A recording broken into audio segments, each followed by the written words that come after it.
When I arrived at the restaurant for my daughter's wedding, her groom rolled his eyes and muttered, "Oh no, that old man is here again." But then his father's eyes widened and he whispered, "Is it really him?" All the waiters hid in the shadows, and the guests were stunned. They finally understood who I really was, and that day became not just my daughter's wedding day, but the day justice prevailed. Before we continue, please subscribe to the channel and write in the comments what time it is where you are now. Interesting little place. Bit old-fashioned, though, isn't it? Leland Harrington stood in my doorway, scanning the hardwood floors and vintage wallpaper with the expression of someone examining a museum exhibit. His expensive casual clothes, pressed khakis and a polo that probably cost more than my monthly grocery budget, seemed to announce his discomfort with being here. "We like it here," I managed, forcing a smile as I stepped aside to let him in. "Beatrice grew up in this house." My daughter appeared from the kitchen, radiant in her blue sundress, nervously touching her engagement ring. "Leland, you found it okay?" She kissed his cheek while I noticed he barely returned the gesture. "Eventually. GPS had trouble with this neighborhood." He glanced around again, taking in the family photos lining the hallway, the worn but quality furniture my late wife and I had collected over decades. "People of your generation usually don't understand current trends in home design."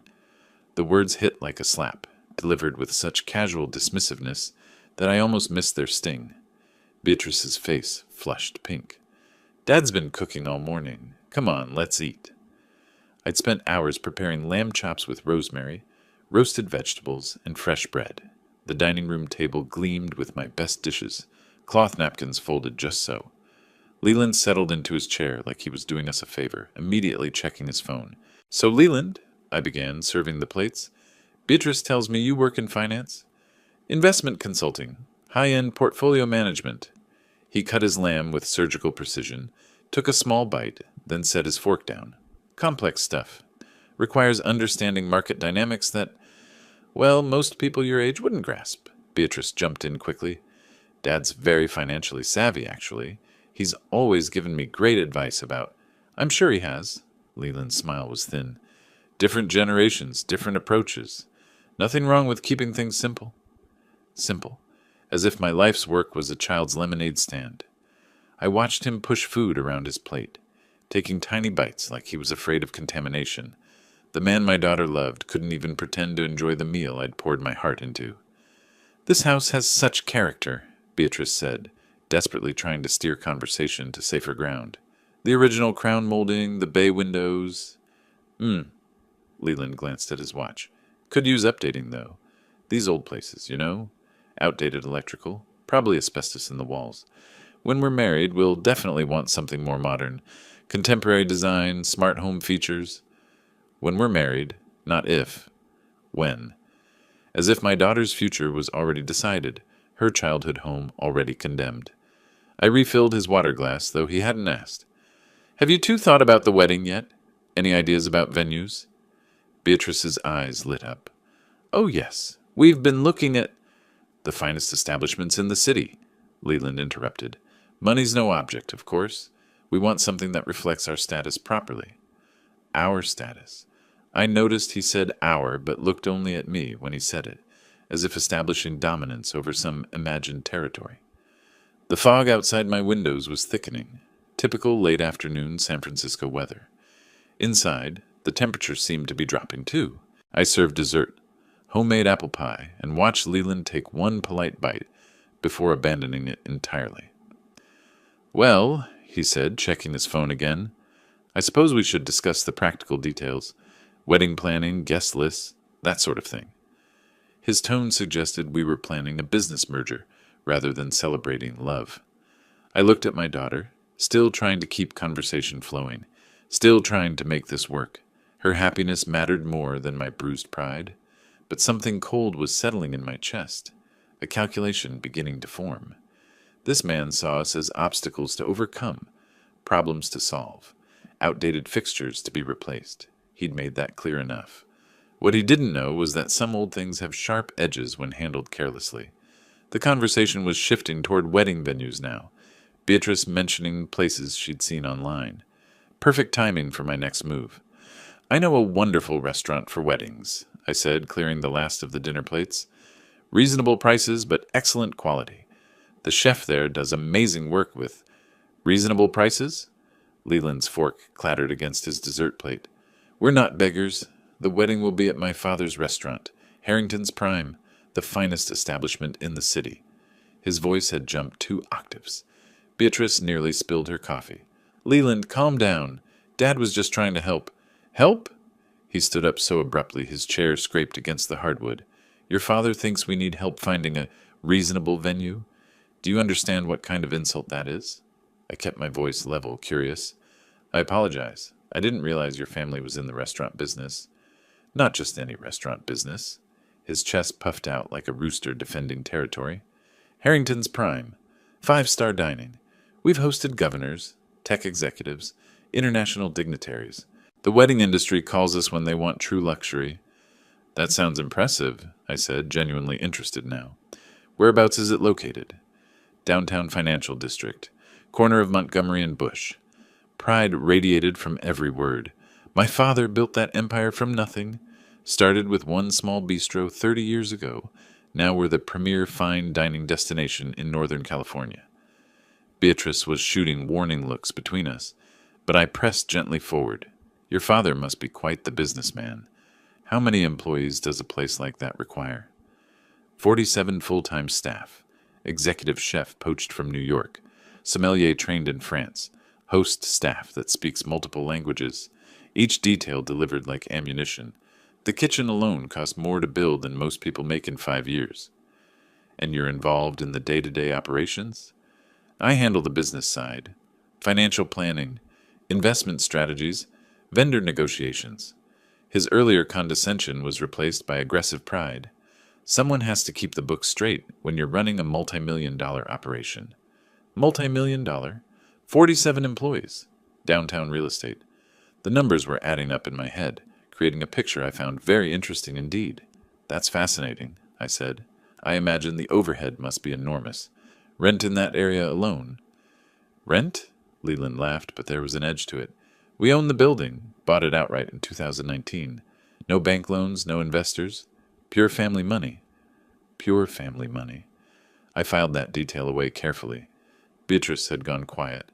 Watching this exchange with growing unease, she could sense the undercurrents here, the way 2 men size each other up, but she couldn't know what I was really measuring. Well, I said finally, it sounds like Beatrice will have quite the celebration. I'm sure your father's restaurant will provide exactly the kind of wedding she deserves. Exactly.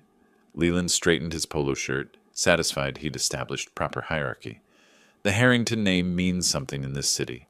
Quality, tradition, excellence, things that matter. Things that matter. Unlike reasonable prices, apparently. Unlike this old-fashioned house where his future wife grew up happy and loved. I could see he was done with us now, ready to escape back to his world of proper breeding and contemporary design. The meal was clearly over in his mind, even though my homemade pie sat barely touched on his plate. Speaking of the restaurant, I said casually, what kind of cuisine does your father specialize in?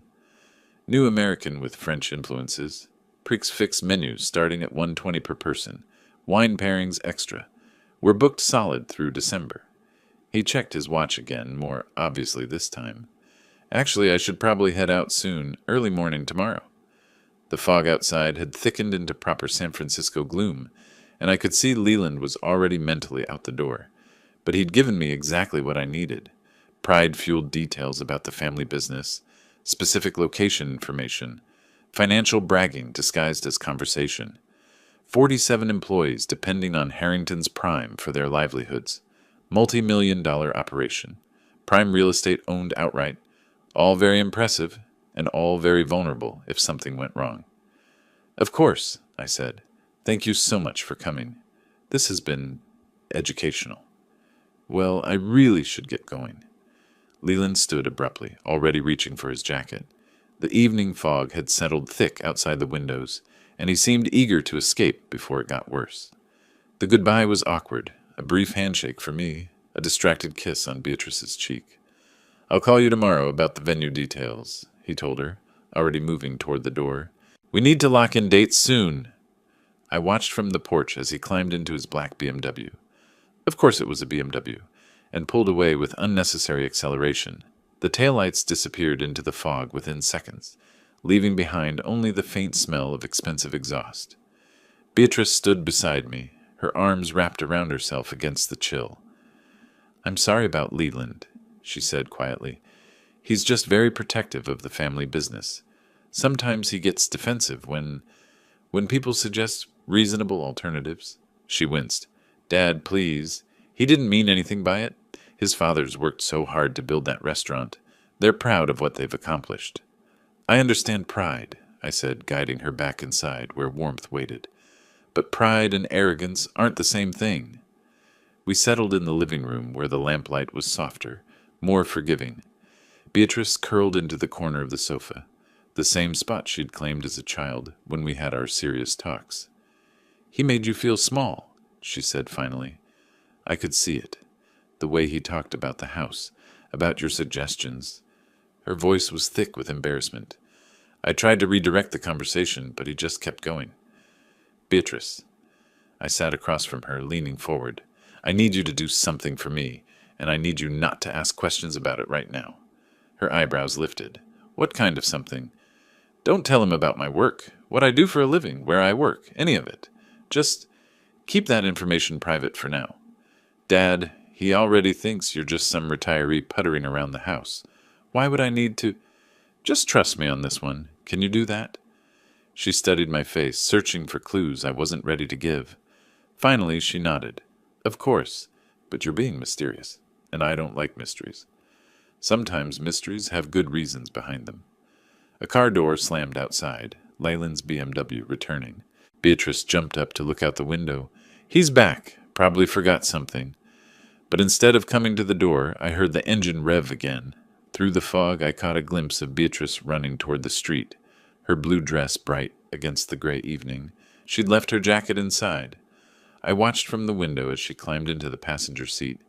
Brief conversation, gestures I couldn't read. Then they were gone again, this time for good. The house felt different with them gone. Larger, quieter, but also somehow more purposeful. I cleaned the dinner dishes methodically, thinking about Harrington's Prime.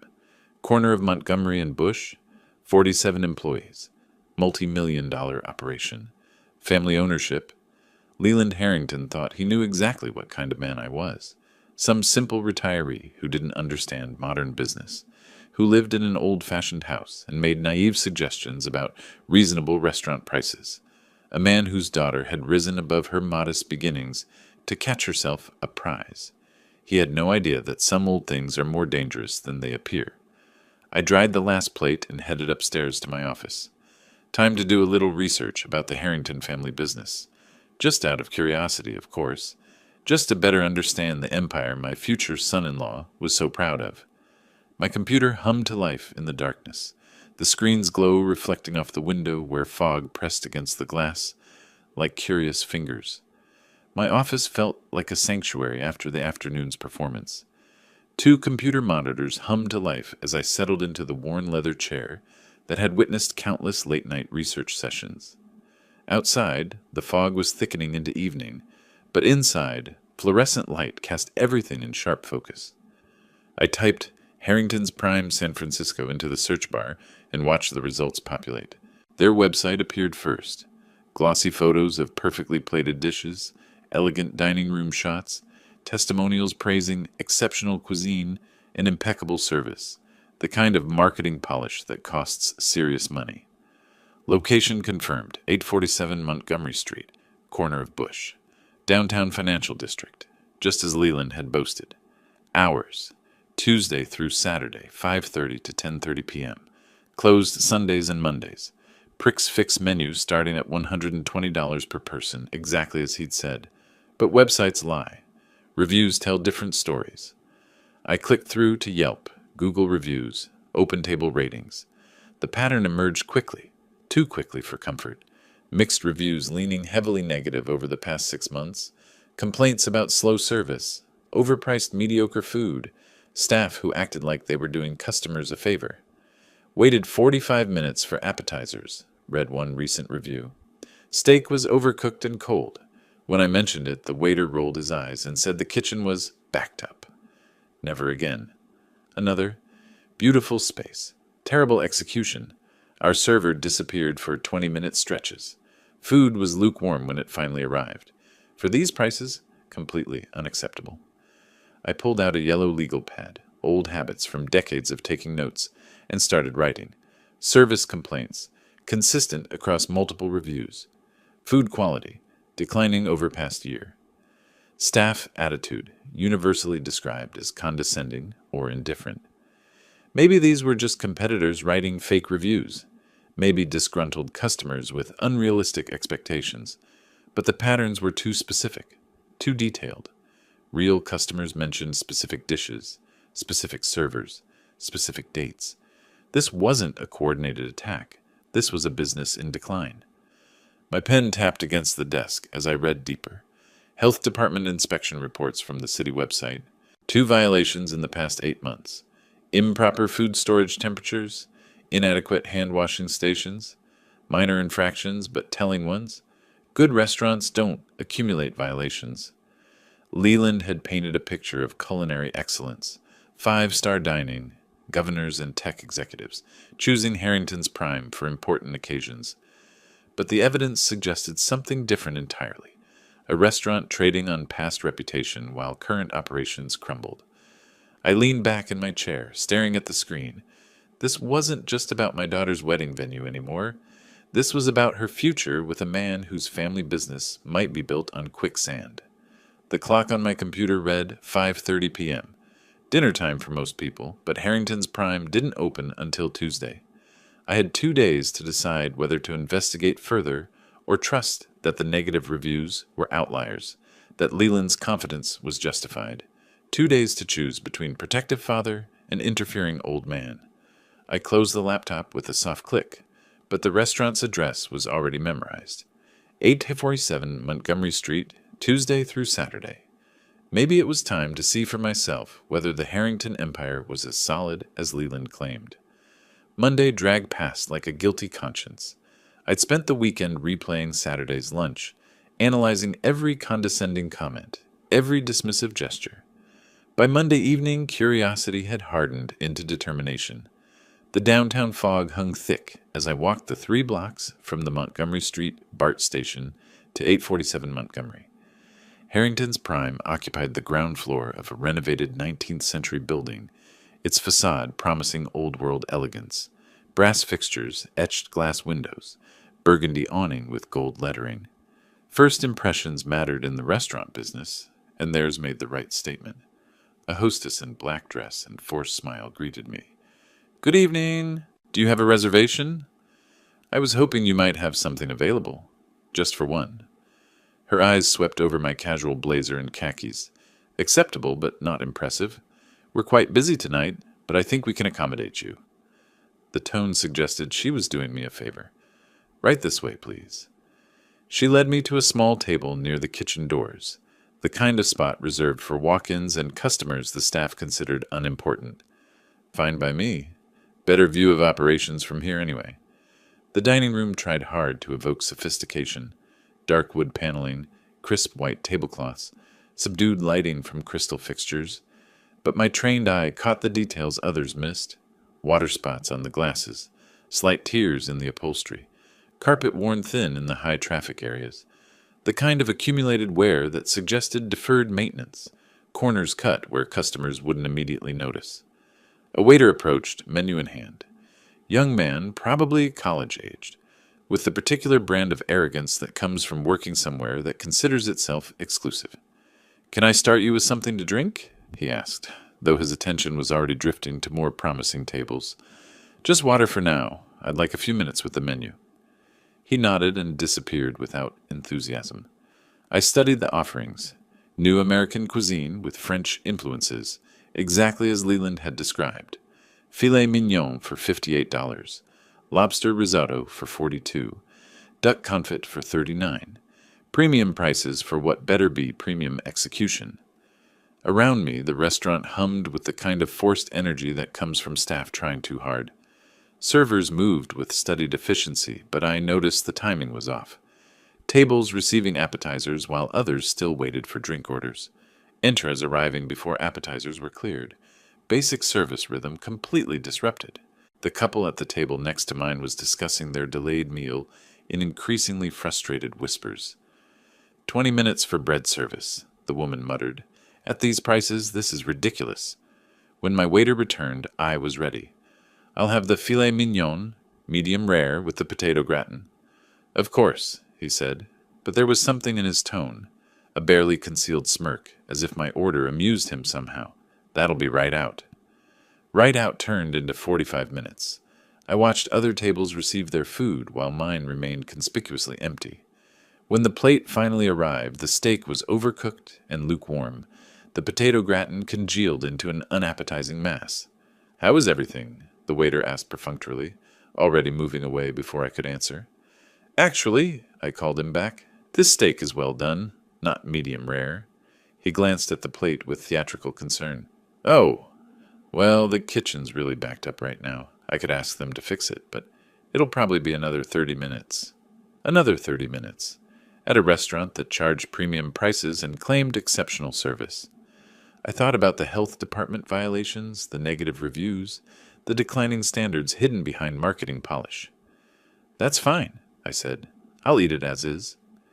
The relief on his face was almost comical.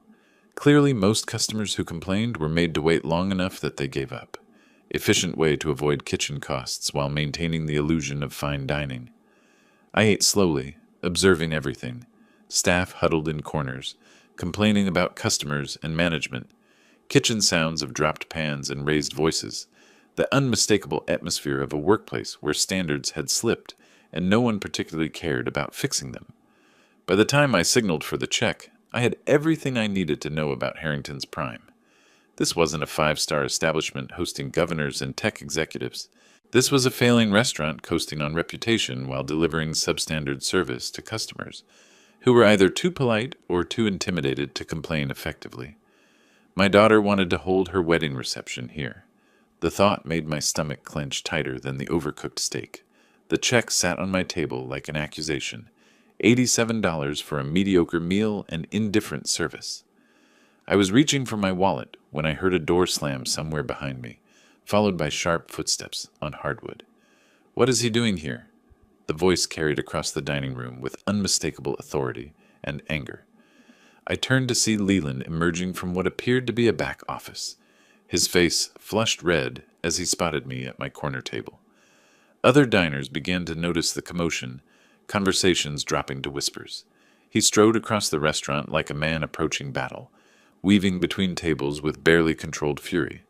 The staff I'd been watching all evening suddenly found urgent tasks that required their immediate attention, heads down, avoiding eye contact with their boss. "What are you doing here?" he demanded, arriving at my table with enough force to make the water glasses tremble. "Did you come to spy on my restaurant?" I set down my napkin carefully, maintaining the same calm I'd practiced through decades of difficult situations. "I just wanted to have dinner, Leland. Your restaurant has quite a reputation." "That's complete nonsense." His voice rose another octave, drawing stares from every occupied table. "You're here to cause trouble, to undermine our business somehow." The accusation was so paranoid, so detached from reality, that I almost laughed. "Leland, I ordered a meal and ate it. There's nothing sinister about—" "Get out!" The words came like a slap. "Get out of here immediately!" The dining room had gone completely silent now. Servers stood frozen with plates in their hands, watching their boss have a public meltdown. The hostess looked mortified. The couple next to me was openly staring, probably wondering if they should call for help. "Leland," I said quietly, "you're making a scene. Perhaps we should—" "I said get out!" He was practically shouting now, face purple with rage. "You have no business being here. This is harassment." Harassment? For eating dinner at a public restaurant? I wondered what his father would think of this performance, what the other customers were thinking as they watched the supposed financial director of Harrington's Prime lose control completely. I stood slowly, pulling cash from my wallet and placing it on the table. Exact amount plus tip, despite the terrible service. Professional habits die hard, and I wasn't about to give him ammunition by skipping out on the bill. "I'll leave," I said, loud enough for nearby tables to hear. "Thank you for the educational evening." The walk to the door felt endless. Every eye in the restaurant followed my progress, some sympathetic, others simply curious about the drama unfolding. Behind me, I could hear Leland still ranting, to no one in particular, about spies and harassment and respect for family businesses. The cool evening air hit my face like salvation. I walked slowly down Montgomery Street, processing what had just happened. Leland's paranoid overreaction, his complete loss of professional composure, the way his own staff had cowered rather than support him, all of it painted a picture I was beginning to understand. This wasn't just a restaurant with service problems. This was a business being run by someone fundamentally unstable, someone who saw enemies in paying customers and threats in reasonable questions. And my daughter wanted to build her life with this man. The fog swirled around the street lamps as I headed toward the BART station, but my mind was crystal clear. I'd come here looking for information about a wedding venue. Instead, I'd discovered something much more troubling, a future son-in-law whose judgment and temperament were far worse than I'd imagined. The fog swirled thick around the Montgomery Street lamps as I walked away from Harrington's Prime, my footsteps echoing off wet pavement. Other pedestrians hurried past with heads down, everyone eager to escape the damp chill settling over downtown San Francisco. Behind me, I could still see the restaurant's warm glow, could imagine the whispered conversations about the man who'd been publicly ejected for the crime of eating dinner. Professional humiliation wasn't new to me, but this felt different, personal, raw in a way that caught me off guard. I turned onto Bush Street, letting muscle memory guide me toward the Powell Street BART station. My route took me past 3 other restaurants, a cozy Italian place with checkered tablecloths, a trendy gastropub with craft beer signs, a hole-in-the-wall Chinese joint that had probably been serving the same family recipes for decades. Each one buzzed with satisfied customers, efficient service, the kind of atmosphere that made people want to return. Everything Harrington's Prime pretended to be, but wasn't. The walk helped clear my head, the rhythm of footsteps replacing the chaos of Leland's shouting. By the time I reached Market Street, shock was giving way to analysis. What I'd witnessed tonight wasn't just poor service or one bad evening. This was systematic failure. Understaffed kitchen, undertrained servers, management that responded to problems with aggression instead of solutions. If he treats his future father-in-law this way, what will happen to Beatrice after the wedding? The question followed me down into the BART station, through the turnstiles, onto the train that would carry me back toward home. I'd seen this pattern before in my professional life. Businesses that looked successful from the outside while rotting from within. Pride masking incompetence. Arrogance hiding desperation. Leland's explosion tonight hadn't been about protecting his restaurant's reputation. It had been about protecting lies. The train swayed gently as we crossed under the bay, and I found myself thinking about my late wife. Sarah would have had strong opinions about tonight's events.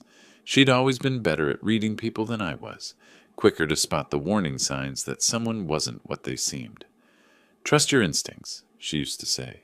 "Your brain knows things your heart doesn't want to accept." My instincts were screaming now. Leland Harrington wasn't just rude or entitled. He was dangerous. Not in a physical sense, necessarily, but in the way that weak men with power often become dangerous. Through manipulation, through control, through the gradual erosion of everyone around them. And Beatrice was planning to marry him in 6 weeks. The train pulled into my station, and I climbed the stairs back to street level. The fog was thicker here in the residential neighborhoods, muffling sound and turning streetlights into soft halos. I walked the familiar blocks toward home, past houses where families were settling in for the evening, past lives that seemed simpler and safer than the one my daughter was choosing. By the time I reached my front door, my professional mind was fully engaged. I had information now, concrete evidence of poor business practices, unstable management, and a man whose public behavior suggested serious character flaws. The question was what to do with that information. Inside, the house felt too quiet, too empty. I hung my coat in the hallway closet and was reaching for the light switch when my phone started ringing. "How could you do that, Dad?" Leland told me everything. Beatrice's voice hit like a physical blow, pure fury crackling through the phone line. No greeting, no gentle questioning, just immediate attack from someone who'd already made up her mind about guilt and innocence. Beatrice, it's not what you think. He said you came to the restaurant and caused a scene, that you embarrassed him in front of his customers and staff. Her voice broke slightly, pain mixing with anger. How could you humiliate him like that? I sank into the living room chair, still holding my coat. I went there for dinner, that's all. I wanted to see. You went there to spy on him, to find fault with his family's business. Each accusation landed with increasing intensity. He trusted you enough to tell you about the restaurant, and you used that against him. The manipulation was breathtaking in its completeness. Leland had gotten to her first, shaped the narrative, cast himself as victim before I'd even walked through my front door. My calm, rational daughter, the woman who usually thought through problems carefully, had been transformed into an emotional weapon aimed at her own father. Beatrice, please listen to me. I simply ordered a meal. Stop lying! The words came out as a sob. Leland said you harassed the staff, complained about everything, tried to make trouble for his father's business. And when he politely asked you to leave, you made a scene. Politely asked. The phrase was so far from reality, it was almost funny. Except nothing about this conversation was funny. That's not what happened, I said, keeping my voice level despite the growing knot in my stomach. I was a paying customer. I ordered dinner, ate it, and was preparing to leave when he spotted me. He became aggressive. He was protecting his family's reputation from someone who came there with malicious intent. Malicious intent. She was using his exact words now, parroting his version of events with complete conviction. The speed of her transformation was stunning. This was the same daughter who'd apologized for his behavior just days ago, who'd promised to keep my profession secret, who'd seemed uncomfortable with his arrogance. Sweetheart, I understand you want to defend him, but don't call me sweetheart. The fury in her voice was unlike anything I'd ever heard from her. You've shown your true feelings about Leland. You don't want me to be happy. You can't stand that I've found someone successful and accomplished.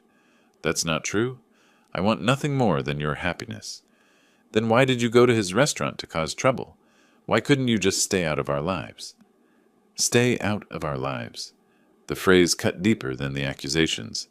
This was my daughter, the little girl I'd raised alone after her mother died, the woman I'd supported through college and career struggles and relationship heartbreaks. And now she was telling me to stay out of her life because a man she'd known for 8 months had convinced her I was the enemy. Beatrice, I tried one more time, please just consider that there might be another side to this story. That may be.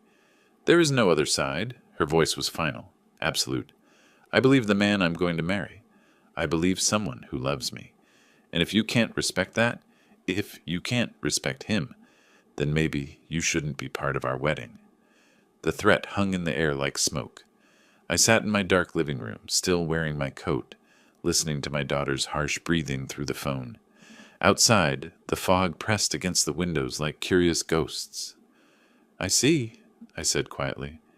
Do you? Do you really? Because I'm done with this conversation. I'm done with your suspicions and your interference. Leland was right. Some people just can't be happy for others' success. The line went dead. I sat holding the phone long after the dial tone faded, staring at the device as if it might ring again with an apology, an explanation, anything that would restore the daughter I thought I knew. But the silence stretched on, broken only by the distant sounds of the city settling into night. Leland hadn't just ejected me from his restaurant. He'd ejected me from my daughter's life. The weeks that followed moved like a slow-motion disaster. I called Beatrice's number 17 times over the next month. Each attempt met with voicemail, each message left increasingly desperate. My texts showed as delivered but never read, electronic messages disappearing into the void of her anger. Beatrice, please call me back. We need to talk about what really happened. Sweetheart, I'm worried about you. This silence isn't like you. I love you. Nothing else matters. But silence was exactly like her when she'd made up her mind. Even as a child, Beatrice could shut out the world when she felt betrayed. The trait that had protected her from playground bullies was now protecting her from her own father. My house felt hollow without her weekly visits, without the sound of her laughter echoing from the kitchen where she'd help me cook Sunday dinners. I found myself setting two places at the table from habit, then staring at the empty chair where she used to sit and complain about work, ask for advice about men who weren't worth her time, plan the future that had seemed so bright just weeks ago, the future that now included Leland Harrington as a permanent fixture. I threw myself into work, staying late at the office, accepting assignments I'd normally delegate, anything to avoid coming home to the silence. My colleagues noticed the change but attributed it to normal stress. None of them knew about the daughter who no longer answered my calls, or the future son-in-law who'd successfully poisoned the most important relationship in my life. 3 weeks into the silence, I almost drove to her apartment, sat in my car outside her building for 20 minutes, watching her windows for signs of life. But what would I say? How do you convince someone they've been manipulated when the manipulator has made you the villain of their story? I drove home without knocking on her door. May arrived with typical San Francisco unpredictability, sunny mornings giving way to foggy afternoons, the city unable to decide what season it wanted to embrace. I was sorting through mail on a Tuesday evening when I saw the envelope. Thick cream paper, elegant calligraphy, the kind of formal invitation that announces important occasions. Mr. Delbert Myers was cordially invited to the wedding of Miss Beatrice Catherine Myers and Mr. Leland James Harrington. Saturday, May 17th, 2025. Reception to follow at Harrington's Prime. Tomorrow. I stared at the invitation, turning it over in my hands like it might contain hidden messages. After weeks of silence, she'd still invited me, either from obligation or hope, or because Leland had insisted. Show her father exactly how little his opinions mattered by making him watch her marry the man he'd tried to warn her against. The reception would be at Harrington's Prime. Of course it would. The same restaurant where I'd been publicly humiliated, where Leland had revealed his true nature to a room full of witnesses. They wanted me to watch my daughter celebrate her future in the exact location where her fiancé had shown me who he really was. I set the invitation on my kitchen table and stared at it while I made coffee. 24 hours to decide whether to attend the wedding of someone who no longer spoke to me, to watch her bind her life to a man I knew would make her miserable. 24 hours to figure out how to save my daughter from the biggest mistake of her life. The coffee grew cold as I sat there planning. My professional mind was engaged now, calculating risks and opportunities, considering all the ways this could go wrong. But beneath the strategic thinking was something simpler and more powerful. A father's love that refused to give up, even when giving up seemed like the only rational choice. Tomorrow, Beatrice would marry Leland Harrington. Tomorrow, I would be there to watch it happen. Saturday morning arrived gray and cool, typical San Francisco weather that couldn't decide between seasons. I woke before dawn with the wedding invitation still visible on my nightstand, cream paper catching the early light like an accusation. Today would change everything, one way or another. The shower water ran hotter than usual, steam fogging the bathroom mirror as I let the heat work tension from my shoulders. Methodical preparation had always calmed my nerves before difficult assignments, and this morning would be no different. Shave with the grain, then against. Check for missed spots. Hair combed precisely, not a strand out of place. In my walk-in closet, I surveyed the formal options with the same attention I'd once given to restaurant reviews. Navy suit, charcoal gray, classic black. Each sent a different message. Today called for authority, wrapped in respectability. The charcoal wool with subtle pinstripes, tailored perfectly to project competence without ostentation. The tie selection took longer. Burgundy silk, conservative but rich. Sterling silver cufflinks my late wife had given me for our 20th anniversary. Italian leather shoes polished to mirror brightness. Every detail mattered when establishing credibility with people who judge appearances first. Standing before the full-length mirror, I barely recognized the man staring back. Months of take-out meals and sleepless nights had sharpened my features, added gravity to expressions that used to be softer. Professional armor, complete and impenetrable. The wedding gift sat wrapped on my dresser, a crystal vase from Tiffany, elegant and appropriate. Nothing that would reveal my true profession or financial capabilities, just a thoughtful father's present for his daughter's new life. The card inside contained 3 words: "Love you always." I checked my watch. 8:30 a.m. The ceremony began at 2 p.m., reception immediately following. Enough time to drive downtown, find parking, and position myself strategically before the crucial moment arrived. Keys, wallet, invitation tucked into my breast pocket. One final glance around the house that had felt so empty for the past month, knowing that when I returned tonight, everything would be different. Either I'd have my daughter back, or I'd have lost her forever. But Leland Harrington would finally understand exactly who he'd been dealing with. The front door closed behind me with decisive finality.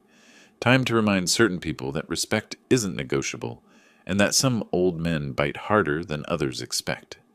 Harrington's prime had been transformed into something approaching actual elegance. White silk drapings softened the worn edges I'd noticed during my previous visit, while strategic lighting created warm pools that disguised water stains and carpet wear. Wedding magic, hiding reality beneath beautiful surfaces. How perfectly appropriate. I entered during the cocktail hour, scanning the room for familiar faces. Guests mingled in small clusters, champagne glasses catching light from the crystal fixtures. The staff moved with unusual precision, clearly under strict orders to perform flawlessly for this special occasion. "Dad!" Beatrice's voice cut through the reception chatter like salvation. She appeared at my side in her wedding gown, ivory silk with delicate beading that caught the light when she moved. Beautiful beyond description, radiant with happiness that made my chest tighten with protective love. "I'm so glad you came," she whispered, embracing me tightly. "I was hoping, after everything that happened, wild horses couldn't keep me away," I replied, meaning every word. "You look absolutely stunning." Relief flooded her features. "I've missed you so much. This whole month felt wrong without you here." Around us, I noticed several restaurant employees stealing glances in our direction. Word was spreading quickly through the staff. The man from that night was back, the one who'd caused such a scene with the boss. Nervous energy rippled through their ranks like stones dropped in still water. Across the room, near the bar where wedding toasts would soon be offered, I spotted Leland deep in conversation with an older man who had to be his father. Wayne Harrington possessed the same arrogant bearing as his son, but tempered with the wariness that comes from actually running a business. They were discussing something intently, occasionally gesturing toward different areas of the restaurant. "Oh no, that old man showed up again." Leland's voice carried further than he'd intended, reaching several nearby guests who turned with curious expressions. His father followed his gaze, landing directly on me with sharp calculation. "Is that really him?"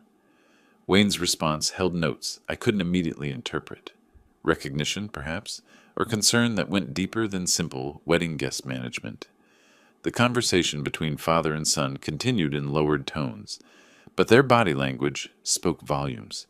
Wayne's questions, Leland's defensive responses, the way both men kept glancing in my direction with growing unease. Whatever reputation preceded me, it was significant enough to cause genuine worry.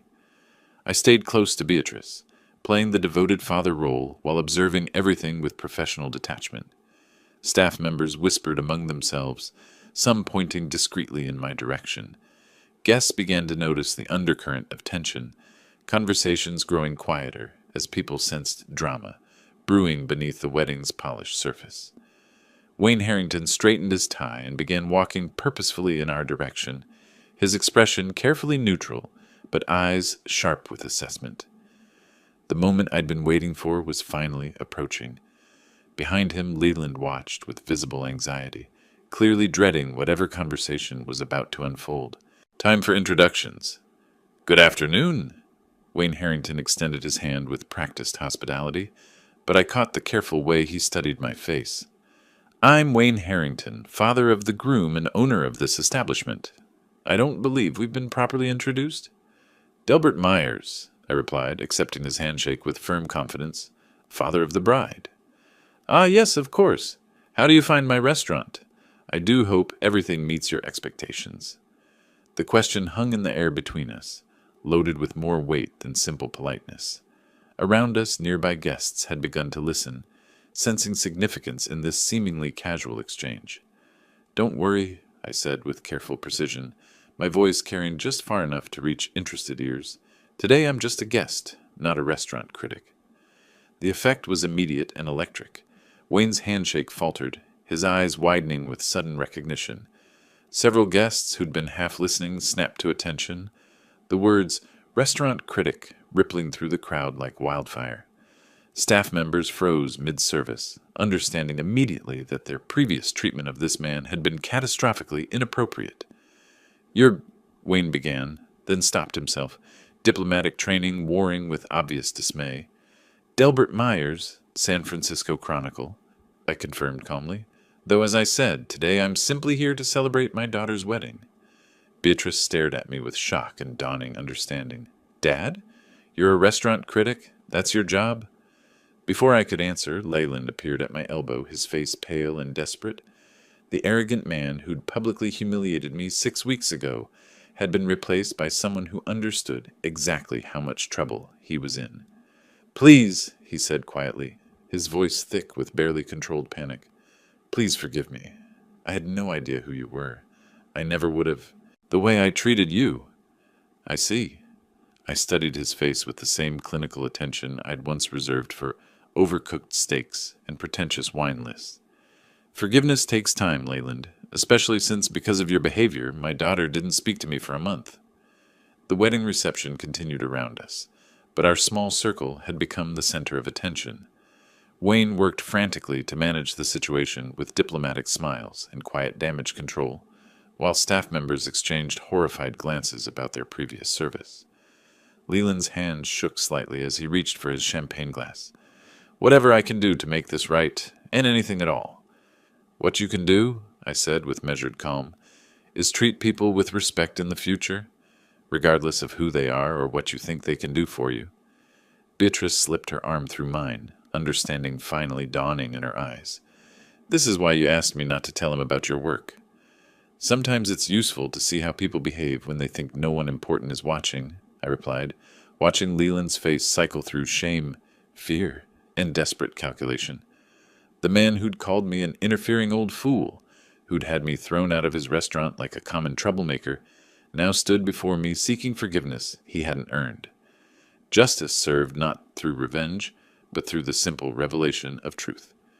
Wayne cleared his throat diplomatically. "Perhaps we should discuss how to move forward from here." I looked at my daughter, radiant in her wedding gown but finally seeing her fiancé, clearly for the first time. The choice of what happened next would be hers to make, but at least now she'd make it with all the information she needed.